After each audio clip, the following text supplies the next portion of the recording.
ಪದವಿನಂಗಡಿ ಸ್ವಾಮಿ ಕೊರಗಜ್ಜ ಕ್ಷೇತ್ರದ ಪುನರ್ ನವೀಕರಣಕ್ಕೆ ಸರ್ಕಾರವು ಕೈಗೊಂಡಿರುವ ಕಾರ್ಯವನ್ನು ದಲಿತ ಸಂಘರ್ಷ ಸಮಿತಿ ಪರಿವರ್ತನಾವಾದ ಸ್ವಾಗತಿಸಿದೆ ಅಂತ ದಲಿತ ಸಂಘರ್ಷ ಸಮಿತಿಯ ರಾಜ್ಯ ಸಂಘಟನಾ ಸಂಚಾಲಕ ರಮೇಶ್ ಕೋಟ್ಯಾನ್ ತಿಳಿಸಿದರು.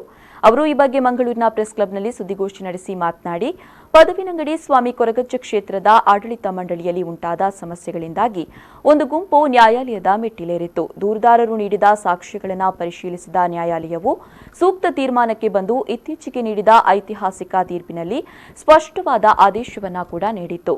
ಅದರಂತೆ ಪುನರ್ ನವೀಕರಣಕ್ಕೆ ಸರ್ಕಾರವು ಕೈಗೊಂಡಿರುವ ಕಾರ್ಯವನ್ನು ದಲಿತ ಸಂಘರ್ಷ ಸಮಿತಿ ಪರಿವರ್ತನಾವಾದ ಸ್ವೀಕರಿಸಿದೆ ಅಂತ ಹೇಳಿದರು. ಒಂದು ಜವಾಬ್ದಾರಿಯ ಸ್ಥಾನದಲ್ಲಿರುವಂತಹ ಒಬ್ಬರು ಅಧಿಕಾರಿಗಳು ಅವರಿಗೆ ಕೊಟ್ಟಂತಹ ಜವಾಬ್ದಾರಿಯಲ್ಲಿ ಅಲ್ಲಿ ಪ್ರಾಮಾಣಿಕವಾಗಿ ನಿರ್ವಹಣೆ ಮಾಡುವ ಸಂದರ್ಭದಲ್ಲಿ ಇದನ್ನು ಸಹಿಸಲಿಕ್ಕೆ ಸಾಧ್ಯ ಇಲ್ಲದಂತಹ ಈ ವ್ಯಕ್ತಿಗಳು ಇವತ್ತು ಅವರ ಮೇಲೆ ಪ್ರತಿಭಟನೆ ಮಾಡುವಂತಹ ಒಂದು ಕಾರ್ಯಕ್ಕೆ ಮುಂದಾಗಿದ್ದಾರೆ. ಇದು ಖಂಡನೀಯವಾದಂಥದ್ದು. ನಾವು ಇದನ್ನ ಖಂಡನೆ ಮಾಡ್ತಾ ಇದ್ದೇವೆ. ಯಾಕಂತ ಹೇಳಿದ್ರೆ ನಾವು ಕೂಡ ಬಯಸುವಂತದ್ದು ಏನು ಒಂದು ಭಕ್ತರಿಗೆ ಅವರ ಕಷ್ಟಗಳನ್ನು ಹೇಳಿಕೊಳ್ಳಿಕ್ಕೆ ಇರುವಂತಹ ಒಂದು ಧಾರ್ಮಿಕ ಸ್ಥಳ ಏನಿದೆ ಅದು ಸರಿಯಾಗಿರ್ಬೇಕು.